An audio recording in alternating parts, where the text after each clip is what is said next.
Assalamualaikum warahmatullahi wabarakatuh. Perkenalkan, nama saya Marsyanda Briliana dengan NPM akhir 186. Di sini saya akan membuat video untuk menjawab soal ETS e-Government kelas E041 yang diampu oleh Pak Bagus Nuari Harmawan. Soal pertama yaitu jelaskan perbedaan antara tata kelola pemerintahan konvensional dengan berbasis digital. Untuk tata kelola pemerintahan konvensional itu sistemnya manual dan birokratis. Lalu alur komunikasinya satu arah atau top down. Selanjutnya pelayanan publiknya lambat dan tidak efisien.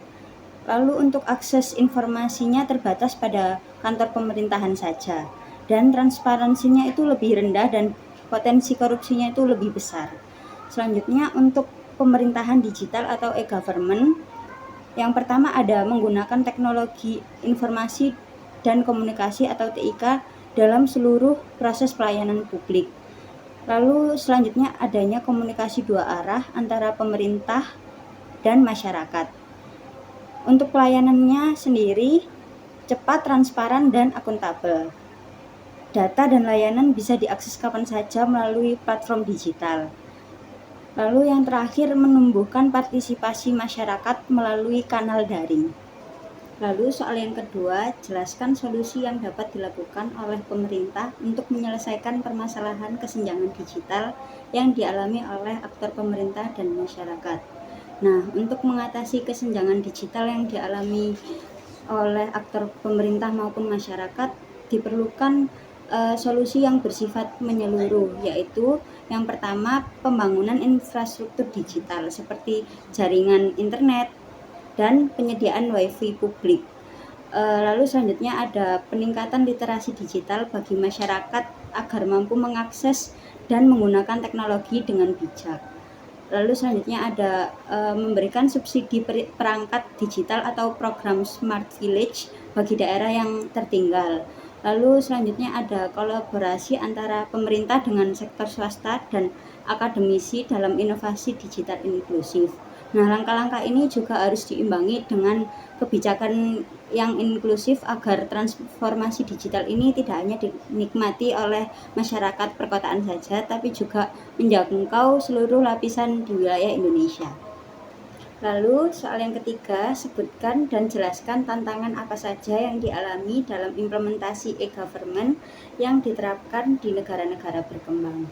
Jadi tantangannya itu ada keterbatasan infrastruktur, yaitu akses internet terkadang lambat dan listrik tidak stabil. Lalu selanjutnya ada kualitas SDM aparaturnya itu masih rendah dalam penggunaan sistem digital. Lalu adanya perlawanan budaya birokratis terhadap sebuah inovasi. Lalu selanjutnya ada masalah keamanan data dan privasi pengguna. Lalu adanya kesenjangan digital antara kota dan desa. Contohnya itu seperti di Indonesia ya, beberapa daerah itu masih kesulitan menjalankan sistem pemerintahan berbasis elektronik secara optimal karena kurangnya pelatihan pegawai dan lemahnya koordinasi antar instansi terkait. Pertanyaan selanjutnya yaitu nomor 4. Menurut Anda bagaimana penerapan prinsip transparansi dan akuntabilitas dalam governansi digital dapat meningkatkan kepercayaan publik terhadap lembaga pemerintahan? Untuk transparansinya sendiri yaitu pemerintah menyediakan akses terbuka terhadap data publik melalui portal seperti data.go.id. Lalu selanjutnya informasi kebijakan, anggaran, dan hasil program itu dapat tersedia secara online. Selanjutnya ada masyarakat dapat memantau dan memberikan masukan secara langsung. Nah, untuk akuntabilitasnya sendiri yaitu setiap aktivitas dan keputusan pemerintah terekam secara digital sehingga dapat diaudit oleh BPK.